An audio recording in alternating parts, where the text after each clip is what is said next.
Welcome to another daily cinephile vlog. Again, organizing in the movie room. And today I have on the floor here with no shelf yet, every film that I own that has won the Oscar for Best Picture. Plus a couple extra Rocky films. Yeah, going all the way up to Parasite. Great Criterion edition of Parasite.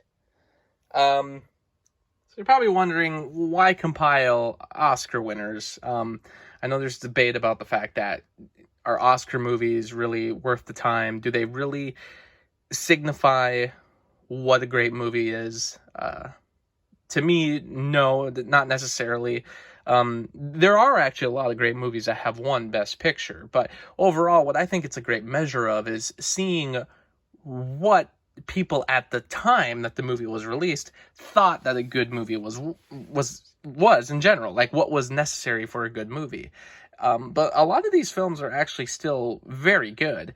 There are some pretty unpopular winners. You know, if I can pick out something like that, something like this, something like this, something like this, you know, and I'm sure as I'm picking out some of these, you're all saying, you know, individually for some of them, you're like, hey, I really like that movie, which, yeah, you know, like what you want. And, you know, I'm not even saying my opinions about each film, but what I'm saying is that there's a lot of movies that are like, everybody argues if they should have won Best Picture. To me, it's just not a conversation worth having, because obviously there's just a lot of movies that shouldn't have won Best Picture, and still, at the end of the day, a lot of it's just based on opinion. So you can never be quite sure exactly what should have won. I mean, there's some obvious ideas to me where it's like, you know, for instance, The King's Speech.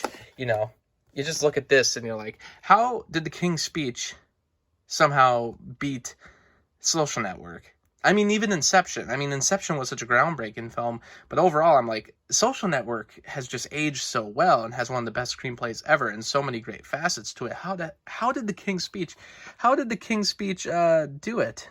You know, I think one of the best things ever is the fact that that man no longer has any power over the film industry. On top of the fact that, thank God he's in jail, awful person, so many awful things, you know. There's also the fact that he doesn't have a grasp on the film industry anymore, because that definitely, I think in the long run, definitely hurt it, if you ask me, as far as just how films were chosen to be produced. But anyway, that's a topic for another day. Meanwhile, you know, there's films that, like, definitely should have won, movies that are, like, so good that it makes so much sense that they ended up winning. I mean, Lawrence of Arabia. I mean, was there any universe where that film doesn't win Best Picture? Same with, if I can, On the Waterfront, which, you know, I'm saying that blindly because I've actually not seen the film yet. But the fact that it's still talked about just as much as it was back when it was released, you know, sometimes they just get it right at the time. A Casablanca, my God, like, talk about the fact that everybody just knew right away, yes, this is one of the best movies of all time. Give it the Best Picture Oscar. And, you know, it just makes me wonder, because with a lot of these choices, was it that same mindset where it was like, oh, this will be just like Casablanca, going my way. It's just like Casablanca. It'll survive forever. And then, like, nobody talks about it nowadays. So, you know, the Oscars are just kind of silly because, you know, it's just an award show. But it is just kind of the more special of the award shows, because they have so many different categories. It's not just focused on, like, the actors or the technical awards or things like that. No, it's focused on everything. It's kind of like the best of everything for a film. One of the only categories that people have argued in the last couple of years that should be included are for stunt people, which I agree. In fact, there's probably even more categories I could think of beyond that should definitely be included. I actually think it'd be great if they separated the visual effects category, where they had best, like, computer visual effects and also best practical effects, just because I think there's a lot of practical effects that should be getting awarded at the same time as, you know, computer effects are getting awarded, but also I think it would give a push for people to try and experiment with more things. But that's just me anyway. But there's like some of these early ones, you just don't hear anything about anymore. Like Wings, which Sunrise won this same year for a different category that was very similar to Best Picture. It was the only year where they split the category into two different like Best Pictures.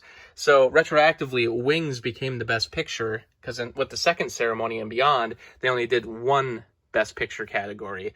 So Wings retroactively won it, but in hindsight, everyone says Sunrise should have won it. So that's kind of an interesting case. But meanwhile, there's films like The Broadway Melody, which I've never heard anyone talk about unless, say, someone just happens to be talking about the second film to ever win Best Picture. Cimarron, I hear nobody really talk about that one. Cavalcade, no one here talk about that one. I actually, Grand Hotel is actually, another movie that not a lot of people talk about, but it's kind of got the setup for what a lot of movies after this one, this movie actually, you should be paying like this movie a lot of credit for starting this kind of film where it's basically set in one location where a bunch of characters from all over the place meet up. Not necessarily story driven, but just kind of like a hangout film, if that makes any sense, where they just hang out in one location. That movie was kind of one of the first to ever do it. I don't hear a lot of people talk about Mutiny on the Bounty anymore, but I hear people say it is a fantastic film, but it's just not nearly talked about as much as it used to be. And then The Great Ziegfeld, like, what even is that? You tell me, because I bet no one really knows. But some of these films are considered some of the greatest of all time. Gone with the Wind, which is definitely way more controversial nowadays.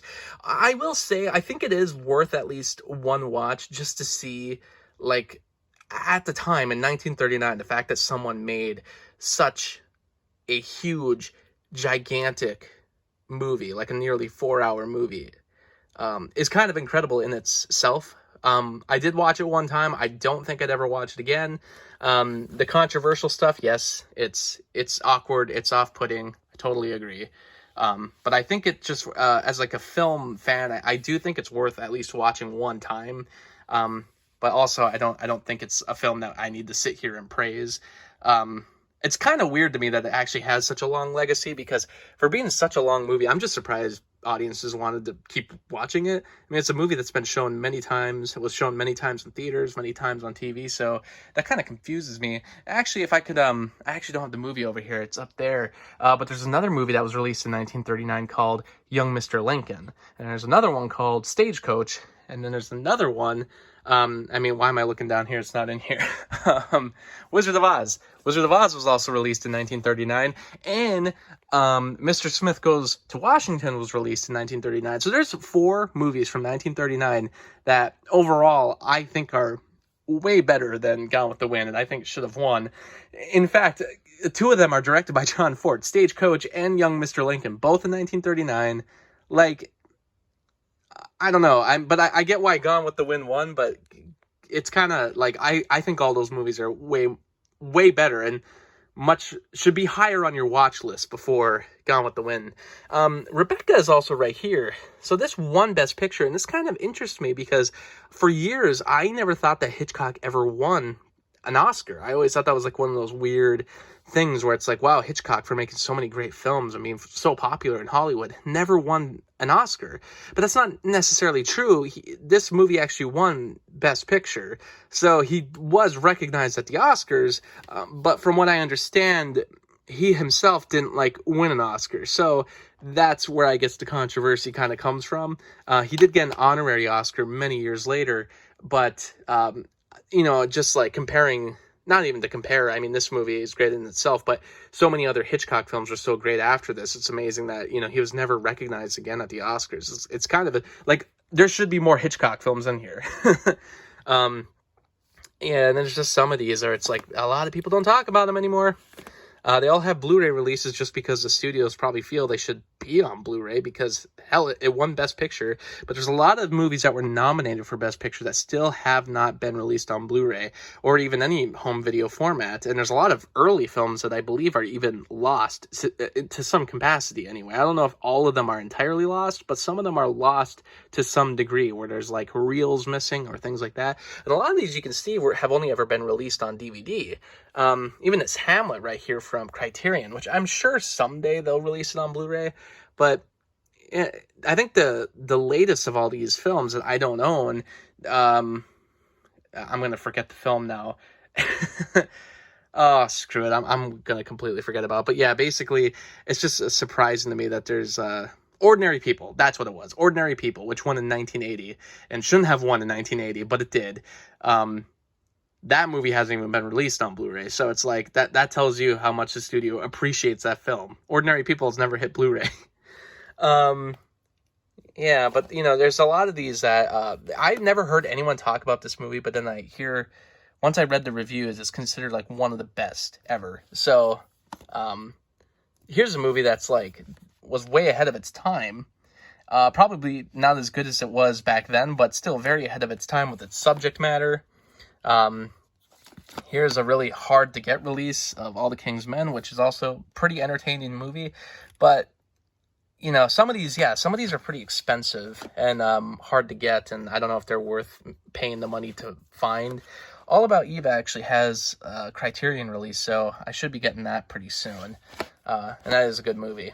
A lot of these have Criterion releases, and that's why I don't own a couple of them.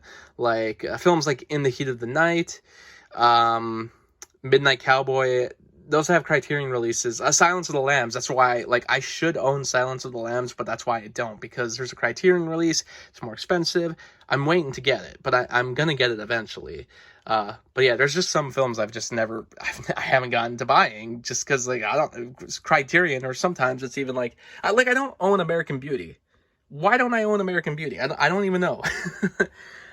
For some reason it's I got to get out of Africa. I really got to get out of Africa. But American Beauty, nah, we don't need that. I mean, yeah. This is another thing is that a lot of these releases have crazy sets. Like this is like a 4-disc set of Lawrence of Arabia. One of the discs is a soundtrack, one of them is a DVD, but so I mean a lot of these are just jacked with their sets. Argo has a really jacked set, and this is actually an Oscar winner I really liked. I know a lot of people thought that shouldn't have won. I actually like this movie a lot. I've watched it many times. I guess that might be controversial. I'm wrong around the cinephile community, but I like this movie. And some of these I've only ever seen once, but I definitely gotta watch again. Some of the more recent ones. Maybe not that one. I have watched Green Book twice. I mean, I had to watch it for a review, and I guess just go watch the review to hear my thoughts. Goodfellas, which probably should have won Best Picture. I think Dances with Wolves beat this, and whatever you think, I mean, come on, it's Goodfellas. This is actually just like a Scorsese collection, but The Departed is put in here, even though it won Best Picture, which is kind of funny to me because it's really, you got a Best Picture winner, and it's just let's throw it in with these other films. And I mean, Scorsese's a great filmmaker, but a lot of people have always said, and The Departed's a good movie, but a lot of people have always said that The Departed only really won because Martin Scorsese was due for an Oscar for such a long time, so it was they kind of had to give it to him by default. That was kind of the winner for all the other movies that he never won for. Return of the King, which I like all the Lord of the Rings. I think Two Towers is my favorite, but Return of the King's good too. And a lot of people say that this one only because the other films were so good. So this basically was winning for all the Lord of the Rings films because they're we have to give it to one of them. They did one of the craziest things ever in Hollywood, which it really is. I don't want that to become an understatement. I don't want people to forget. Lord of the Rings was a crazy idea at the time, and the fact that it actually worked out so perfectly is insane. I do like Forrest Gump. I just do. It's not as good as I don't like it as much as I did when I was younger, but it's still good. I know people say that it shouldn't have won Best Picture, and I kind of agree. I mean, that was a pretty stacked year. You had Pulp Fiction, you had Ed Wood, you had Shawshank Redemption. You even had like other movies that I think I kind of like more, like Lion King, or even Clerks. I mean, like, I'm not saying that any of those should have won Best Picture, but like I kind of enjoy them more than Forrest Gump. But I guess it depends on the day. Schindler's List, basically the film that finally got Steven Spielberg an Oscar. It's just weird to me too that like there's Steven Spielberg, there's Robert Zemeckis to a degree. I mean, I think he should have won an Oscar at some point, so I'm glad he did with Forrest Gump. And then you had The Departed, Martin Scorsese. Like, all these directors are great, and it took them years to just finally win an Oscar. Like, so if that tells you anything, that the Oscars really don't matter, well, there you go. And I enjoy the Oscars. I enjoy watching the show. It's a tradition. But these are not, like, the heavyweights of cinema. But there are some heavyweights of cinema, like Amadeus. Like, I'm pointing this out before the actual heavyweight. Rocky. I do love Rocky. I know that's another one that I think a lot of people say shouldn't have won, but I like it. And One Flew Over the Cuckoo's Nest, this was one of the first movies I ever saw where I kind of watched it blindly as like a teenager, and I was like, this movie is incredible. And it really is. The Godfather, which there was just a time in the 70s where like everybody knew exactly what was going on. They're like, yep, The Godfather is one of the best movies of all time. And the sequel came out, and they're like, we're giving a freaking sequel an Oscar for Best Picture because it's that good. And they are all correct. I should probably rewatch Patton at some point because I watched this on an airplane. Not the recommended way to watch that movie. Sound of Music is another one that it took many years for me to watch. My fiance thought I was insane that I had never seen it. You know, there's very few movies that she has seen, but I haven't. And she was like, I cannot believe you haven't seen The Sound of Music. And I finally watched it. It is very good. You know, and it's funny because you can kind of see that like the Oscars kind of go through eras of the types of movies that are going to win. You know, for a while they were on the hook of musicals. I think this was around the time that like, if I remember correctly, I think Tom Jones won around this time as well, which that's considered one of like the worst Best Picture winners. And I think it won right after Lawrence of Arabia. I'm going through all these movies because I know I'm getting some things wrong, but I'm knowing one person out there who might be watching this, Stefan, Mr. Coat. I'm sure if he's watching this right now, he knows exactly the movies I'm missing. He knows exactly what the current film lover status is of all these films, if people love them or hate them. And I do know which one he likes the least. Yeah. And I know why your reasons are, and yes, they're for very good reasons. I actually don't know which one you like the most, so I'm actually, no, I think I do. I think it's Amadeus. I think Amadeus is your favorite one, and I believe Braveheart is your least favorite. And then I can't remember the order beyond that, but he's got a list on Letterboxd, so go check out Mr. Coat.